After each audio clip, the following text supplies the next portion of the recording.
Hi everyone, I'm Tasha Moorhouse. I'm a Digital Innovation Specialist at the Business Growth Hub. I'm joined today by Will and Joe to discuss their project, which is all related to augmented reality and the use in city experiences in cultural heritage. Do you guys want to introduce yourselves? Take it away, Joe. Yeah, you bet. Hi everybody, I'm Joe Gabriel from the Niantic Developer Relations team. I think I had the best job at Niantic because I get to work with all the third-party developers that are using our technology to build like city-scale AR experiences and applications, like Will. So real quick before I pass it to him, I'm gonna take a picture with my glasses. Cheese. All right, great, thank you. Pass it over to you, Will.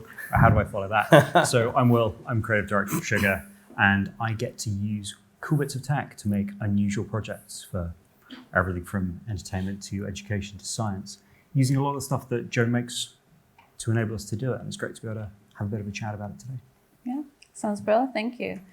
So we're going to dive straight in and discuss kind of many traditional institutions can be hesitant to embrace digital transformation. How did you navigate this resistance with your project from Valhalla to Winchester? And what strategies proved most effective for you guys on this project? Okay, so this is where I try and avoid digging a hole for myself and never being able to work with the organizations ever again, because it is difficult. Museums are complicated, cultural organizations are complicated, but the one thing they do is care. So for me, the strategy that worked, find whatever they're filled with joy about. If you find that, you can make an experience that leans into their sense of adventure, sense of joy, and then all of a sudden the challenges just drift away. They're on side. So the one thing I always cite for this is where we were in Winchester, rebuilding parts of the city that were no longer there. This is areas of the city where the historians had spent their entire life studying. So we were able to recreate buildings using assets from the game, and instead of just looking at it, full-size recreations in XR that you could walk into. All of a sudden, the historians who had been challenging were then giggling and running around the buildings that they had spent their life studying. And that sense of joy massively carried the project forward. Oh, well, do you have anything to add to that, Joe? Yeah, from my side, I get to interact with mostly students and researchers from different universities and institutions that want to use the technologies and are curious about how they can kind of fold into existing curricula. For us, like my developer documentation, for example, was not specifically built for students or for faculty. So part of the challenge for us is like, how do I translate my materials for like a brand new cohort of creators or developers at the university level that want to use these? We make games, as well as non-games applications. But universities have such diverse, I would say, use cases that are including games, but also outside of games. And so the challenge for us isn't so much like institutions not being willing. Mostly it's like, how well do our resources and materials help facilitate their research or their practices? So what we try to do is like better docs, as well as host workshops, live kind of tutorial sessions, or sometimes hackathons and jams where we can be there with them, mentor, like whatever use case you want to. We're going to help facilitate that and make it successful. So yeah, we hope to just get more at this point. Yep. So without revealing too much, how have these learnings kind of shaped your future projects? Okay, I'll lead off. There's a whole bunch of projects I can't talk about, but one of the really exciting things we're doing coming up is to take city scale XR and look at other cities. So we're recreating elements of Boston. We're looking at how the American Revolution, how understanding of place can be experienced there.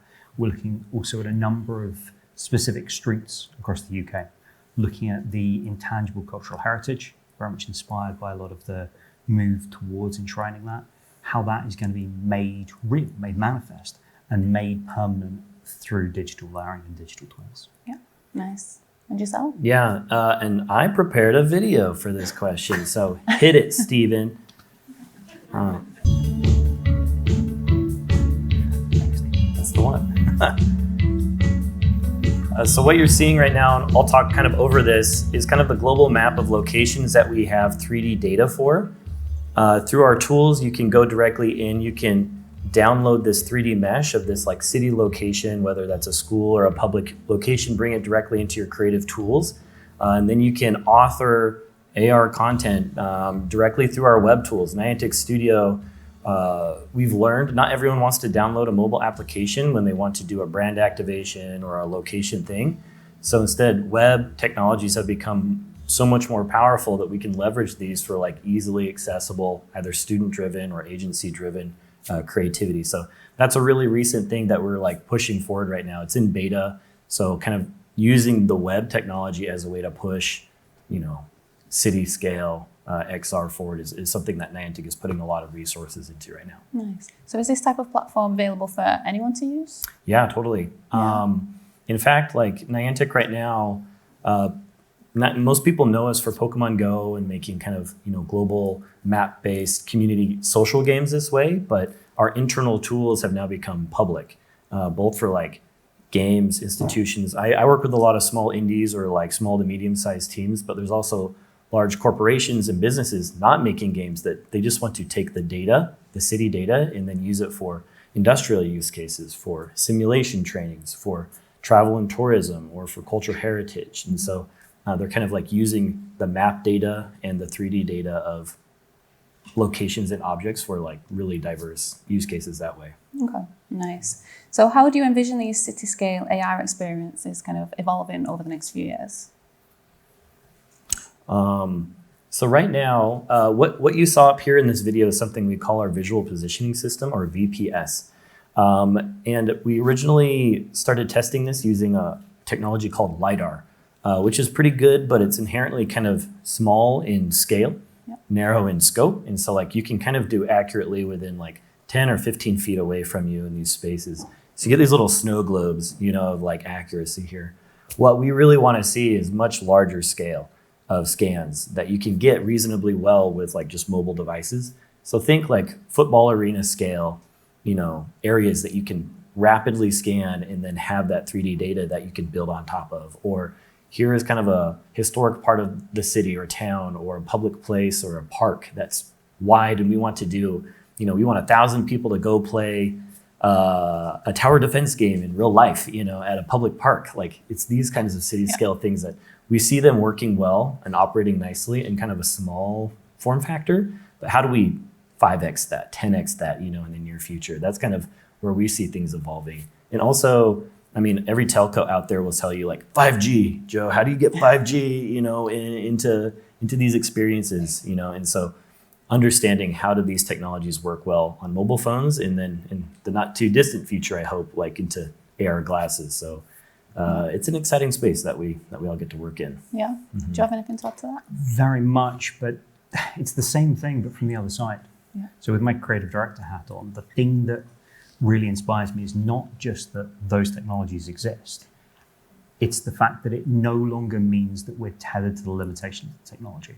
So Joe's blasé about the idea of VPS. This means that we can locate any content into the real world with incredible accuracy in seconds. That means that we're no longer limited in what we can make. That means that it's now into the bit where it gets really interesting, and what shall we make? And so for me, the thing that's exciting is going, okay, places filled with an infinite number of stories, able to be used for a canvas for an infinite number of imagined pieces of experience, to tell stories, to really challenge social expectations, to let us go back into the past, to let us look forward about how we're interacting with the planet, how it's going to become if we have the opportunity to tell stories like this. So that for me is where it gets really exciting, not just what we're doing, now the fact that we get to choose the kind of stories we tell. Yeah, sounds good. So thinking about what you just mentioned with the AR glasses, who's leading the way with AR glasses? Well, I can tell you who's spending the most money, and burning through those budgets. I feel really fortunate that people don't talk about Google Glass. That was kind of like a sore, black eye in the industry. But man, I would say even early endeavors in the hardware space are so essential for just early movers to take the punches early on to help pave the way for everybody else afterwards. So man, Meta has been really pushing the industry, and I would say funding a lot of projects, productions, and games over the last many, many years. I'm very happy to see Apple kind of finally make their way in with a dedicated hardware piece with the Apple Vision Pro. building on top of their framework with like AR kit. These are very meaningful.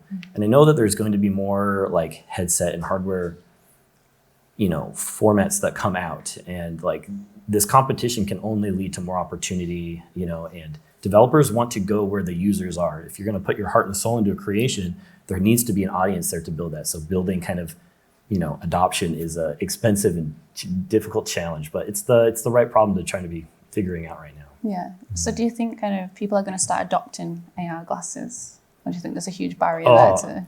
How stupid would you feel wearing a pair? Because that's the barrier. It's a catch-22. We need people to adopt them, but they have to feel comfortable doing so. So yeah, Joe doesn't look stupid wearing those. If we can achieve that state, I think we'll get adoption, but it's always going to be a challenge till then. But in the meantime, we'll be able to build some cool demos, which are great for location-based experiences. Yeah. And people have massively powerful computers in their pocket with devices. I don't think we're going to see it quickly, but I think we'll see a shift gradually. Yeah, because you'd never be able to tell if they look like your Ray-Bans right now. No, yeah. These are not prescriptions, so I feel a little bad sometimes wearing them in public. But they've taken the place of like earbuds for me, and kind of fit in that same space as like an accessory like my smartwatch. Just having audio that I can take calls or take pictures and video when I'm at my kids' football matches. I can see the behaviors that I'm kind of adopting now being, meaningful in the future when we have better form factor, better technologies too. Yeah. It's worth also pointing out with stuff like that augmenting reality and extending reality doesn't have to be visual. Like we all lean towards that as intrinsic, but we can do a lot with sound. Mm-hmm. So we've been experimenting with putting audio plays in locations across the city so that the actual place where it's set becomes the place that you're stood, and leaning into the idea that you can have sound. So you don't need glasses to have meaningful AR. Yeah, so it's a full kind of sensory experience, right, that you're trying to create. Okay, so what advice would you give to other people and places looking to embark on similar AR projects? Oh, it's a tricky one. Be brave. This is still new. Find out who's experimenting, but be comfortable with the idea that you're stepping into the unknown. We often have initial meetings with clients where we undo all of the expectations that they've set to say, look, this isn't going to be brilliant until you're willing to step into the unknown. And to do that, you've got to be really, really brave. Yeah. Maybe like two bits of wisdom. One is like, if you're in the business of, I want to make something in VR or AR, like I want you to think really hard, like why does it need to be VR or AR? What about the experience is intrinsically like immersive? Is it just going for like a shock value or the novelty of it? Or what about it actually calls for the medium in order to take advantage of the senses in that unique way? And then the second thing, and I think this, like for everyone in this room, like I really believe this, each of you, come with some sort of gift, talent or craft or a superpower. And oftentimes it's easy to look from the outside in to like, oh, I don't know how to step into AR because I'm just a blank. And I can't tell you how many times I've heard that or seen that, but I think like that's kind of the special part is like whatever craft that you come with, I got to meet a cool guy last night, Corey, a musician, talking about his gift, with lyrics and with music and with like crafting, visual pieces for concerts. Like, how do you bring that background, into a new medium like this? So I think the challenge is to like look deep, what is it that you bring that is special and unique to you? And then like, this is a new canvas. It's a new opportunity in a fresh medium for you to express that thing with. And that's going to be different for everybody. So it takes some, creative honesty to like, hey, it's a welcome space and it's still early days. So none of you are like too late to jump in now. Yeah. I think as we've got a few seconds just to add to that, that's really exciting because it's not the same people making the same stuff. It's intrinsically disruptive. We reach out now that we make XR experiences to theatre producers because they understand space in a way that we don't. So being able to look to poets and musicians and say, you can define how this new medium is going to work, really very cool. Yeah, definitely. And if anyone wants to learn more about your projects, potentially collaborate with you guys, Yes. How would they do that? Come find me. I'll be here for a few more hours before I fly back to Seattle. And then nianticspatial.com is where you can learn more about the technology itself. Yeah. Okay, and just search for sugar, but also we're about, I think tomorrow, going to launch a new platform called WISP. So that's going to help cities transition into new XR spaces. Amazing. I think that's our 3 seconds There we left. go. Look Yeah. at that. Thank you, everybody. Thank you so Thank much. you very Thank you, everyone.